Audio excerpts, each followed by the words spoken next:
પણ લાગતું જ નતું કે આ માણસ આટલો બીમાર છે અને આટલો તોય એટલો ફ્રેશ રહેતો તો એ માણસ ને આવી રીતે જતો રહેતો ખરેખર અમને બધાને બહુ દુઃખ થયું છે. મયુર એક સંગીતકાર તરીકે ને પણ એક દોસ્ત તરીકે પણ મારા દિલની નજીક હતો. બીજું કંઈ નહીં કહું, સારો મિત્ર હતો બસ.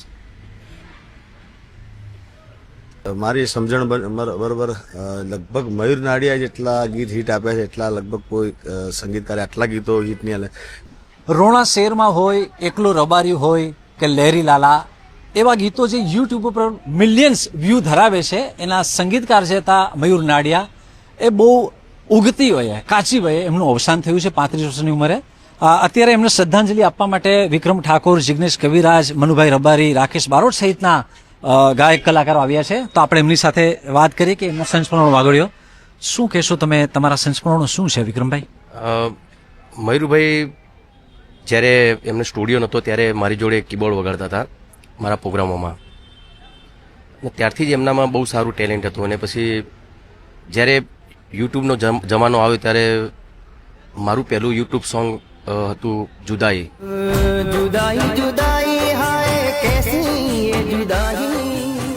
અને સોંગનું મ્યુઝિક મયુરભાઈ આપેલું હતું. ને ઘણા બધા મારા સોંગ, મારા પિક્ચર હતું અમર પ્રેમમાં પણ એમણે મ્યુઝિક આપ્યું હતું. ને મારા ઘણા બધા એવા સોંગ છે જે બહુ સારા ચાલેલા છે.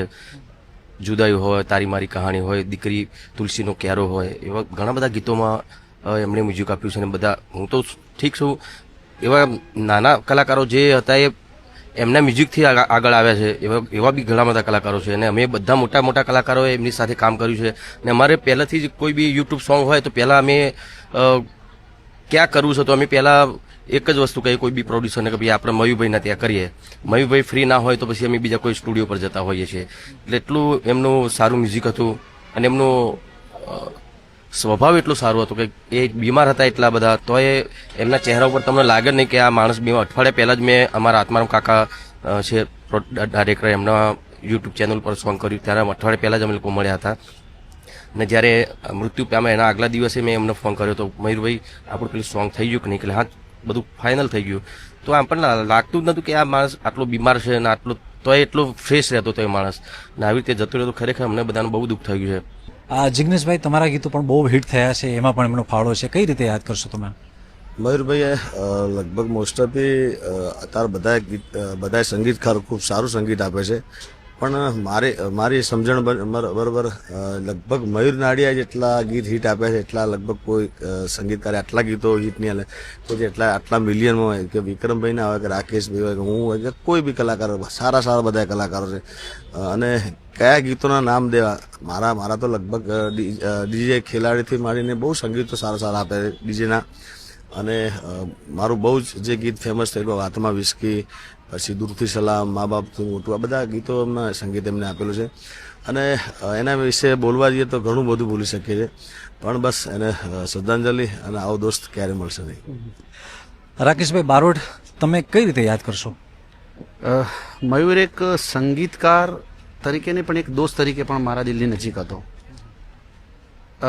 અમારો જે રિશ્તો નાતો કહેવાય એ ખાલી એક સિંગર અને મ્યુઝિક ડાયરેક્ટર તરીકે હોતો નહીં, કે પછી હું હોય કે વિક્રમભાઈ હોય કે જિગ્નેશભાઈ, બધાની સાથે એક દોસ્ત તરીકેનો નાતો હતો એની સાથેનો.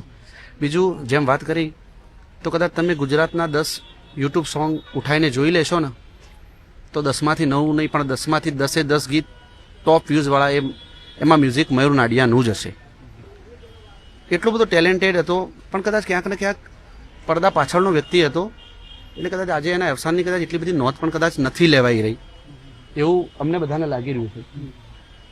બીજું વિશેષ કદાચ અમને બી થોડું એવું લાગી રહ્યું છે કે કદાચ આવું અચાનક કેમ બની ગયું.